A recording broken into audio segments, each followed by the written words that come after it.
Hello friends, welcome to the channel. આ વિડીયોમાં તમે જે સ્ક્રીન પર વર્ડ જોઈ રહ્યા છો ધેન અને ધેન. સાહેબ, ધેન પહેલી વખતે ધ્યાન બોલો છો ને બીજી વખતે ધ્યાન, તો હા, અહીંયા જે છે એ ધેન અને ધેન બંને ઉચ્ચાર સરખા છે, પણ સ્પેલિંગ અલગ છે, એનો મિનિંગ અલગ છે. તમે જુઓ, થોડુંક ચેન્જ તમને જોવા મળશે. THAN ધેન છે અને સામે જે છે એ THEN ધેન છે. બંનેનો શું તફાવત છે, એમાં ડિફરન્સ શું છે? તો ધેન, પહેલું જે ધેન છે એ યુઝડ ફોર કમ્પેરિઝન્સ, મતલબ કે સરખામણી કરવા માટે વપરાય છે. ચિત્રમાં તમે જોઈ શકો છો કે એક નાનું ઢબુડું જે છે એ કશુંક સરખામણી કરતું હોય એવું લાગે છે.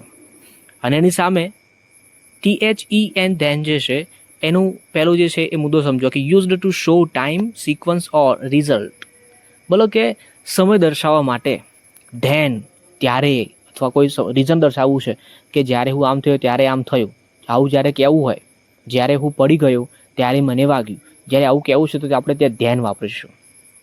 ફંક્શન શું છે એનું? THAN ધેનનું ફંક્શન શું છે? તો એ કંજક્શન છે. શું છે? કંજક્શન. જ્યારે THEN ધેન એ એડવર્બ છે, રાઈટ? મિનિંગ શું થાય છે THAN ધેનનો? શોઝ ડિફરન્સ ઓર કમ્પેરિઝન બિટવીન ટુ થિંગ્સ, બે વસ્તુઓ વચ્ચેનો તફાવત દર્શાવે છે. જ્યારે THEN ધેન જે છે એ refers to what happens next or at a certain time, કોઈ અમુક સમય અથવા તો એના પછી શું થયું છે અથવા શું થશે એનું જે છે એ દર્શાવે છે. એક્ઝામ્પલ જુઓ, he is taller than his brother, તે એના ભાઈ કરતાં મોટો છે, ઊંચો છે. ટોલર એટલે ઊંચો રહેશે, બરાબર.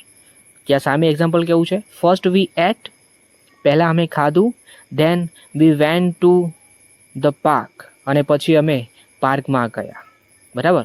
તો ધેન અને ધ્યાનનો મતલબ થશે કે ભાઈ THAN ધેન એટલે કમ્પેરિઝન કરવી, અને THEN ધેન એટલે સમય દર્શાવવા માટે વપરાતો એક શબ્દ છે, એ એડવર્બ તરીકે વપરાય છે, બરાબર. ચલો, બાય.